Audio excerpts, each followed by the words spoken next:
Aujourd'hui, j'ai à cœur de vous partager une réflexion que le Seigneur a déposée dans mon cœur.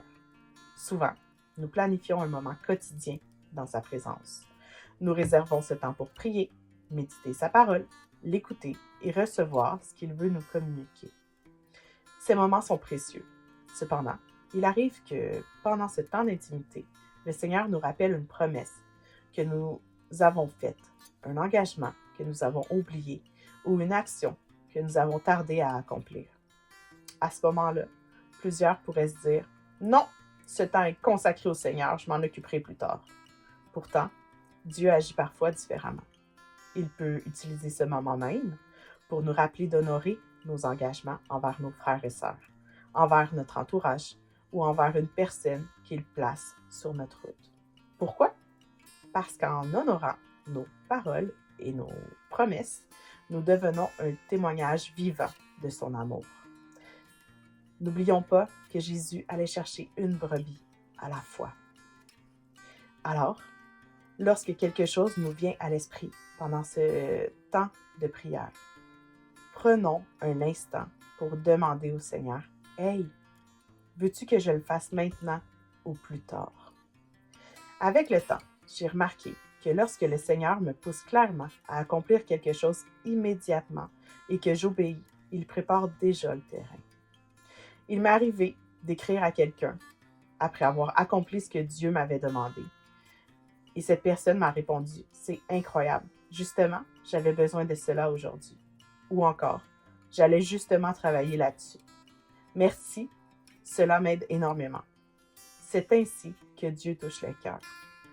Lorsque nous sommes sensibles à sa voix, il coordonne des situations que nous ne pouvons même pas imaginer. Il organise nos rencontres, nos pensées et nos actions lorsque nous lui laissons réellement la première place. Il ne s'agit pas d'une rigidité religieuse. Il s'agit d'une obéissance guidée par l'Esprit. Bien sûr, cela ne signifie pas que nous devons prendre tout notre temps de prière à répondre à des messages ou à accomplir des tâches.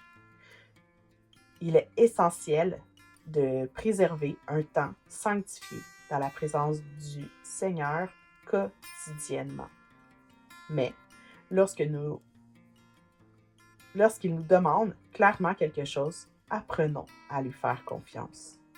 Si une pensée revient constamment et que vous sentez que le Saint-Esprit insiste, ne remettez pas toujours à demain, parce que vous allez oublier encore. Parfois, quelques minutes investies dans l'obéissance produit des fruits éternels. La parole nous enseigne que celui qui est fidèle dans les petites choses recevra davantage. Soyons donc fidèles lorsqu'il nous parle. Je sais que cela peut sembler aller à l'encontre de certains enseignements qui nous encouragent à éliminer toute distraction pendant notre temps avec Dieu. Et c'est vrai que plusieurs distractions doivent être écartées. Mais lorsque c'est Dieu lui-même qui dirige notre temps et notre attention vers quelque chose, ce n'est plus une distraction, c'est une direction. Sa présence ne disparaît pas lorsque nous obéissons.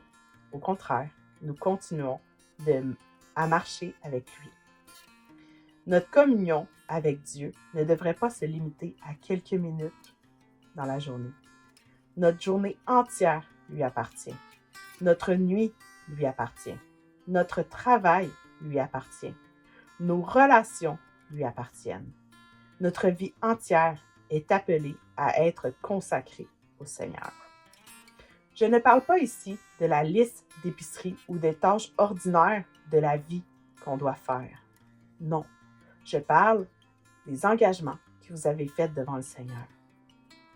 Je parle des engagements importants pour une personne. Je parle d'un courriel que vous avez promis d'envoyer, d'une personne à qui vous avez promis de répondre, d'une prière que vous avez dit que vous feriez, d'une démarche que Dieu vous rappelle depuis plusieurs jours. Lorsque ces choses remontent à votre esprit dans sa présence, soyez attentifs. Laissez le Saint-Esprit diriger votre temps avec lui. Ne lui imposez pas un programme rigide. Entrez dans sa présence avec un cœur abandonné. Le Saint-Esprit sait mieux que nous ce dont nous avons besoin. Une vie conduite par l'Esprit, c'est d'accepter que nos plans soient parfois modifiés par les siens.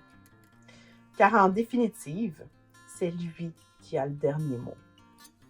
C'est lui qui dirige. C'est lui qui enseigne. Et c'est lui qui transforme. Si nous désirons aller plus loin avec Dieu, voir des portes s'ouvrir et entrer dans une relation plus profonde avec lui, nous devons apprendre à être fidèles à sa voix plutôt qu'à notre propre volonté. Invitons-le dans tous les aspects de notre vie, dans nos décisions, nos pensées et nos paroles. Même dans les plus petites choses, demandons-lui, « Seigneur, comment puis-je honorer le corps que tu m'as donné aujourd'hui? Que veux-tu m'enseigner? Qu'y a-t-il encore à transformer en moi? » Remettons tout entre ses mains et nous verrons peu à peu son œuvre nous transformer. Ne cherche pas seulement à être spirituel pendant notre temps de prière. Cherchons à être conduits par l'Esprit à chaque moment de notre vie. Car connaître la parole est une chose, la vivre en est une autre. Le Seigneur désire que sa parole transforme nos actions, nos pensées, nos réactions et notre caractère. Et lorsque nous nous humilions devant lui, lorsque nous acceptons d'être façonnés par sa main, il nous renouvelle jour après jour. Il ne regarde pas seulement ce que nous savons. Il regarde notre cœur. Il regarde notre obéissance. Il regarde notre désir de lui ressembler. Alors, demeurons humbles devant sa grandeur. Laissons-le nous transformer et choisissons chaque jour de marcher selon sa volonté. Soyez bénis et à une prochaine fois. Shalom, bien-aimés.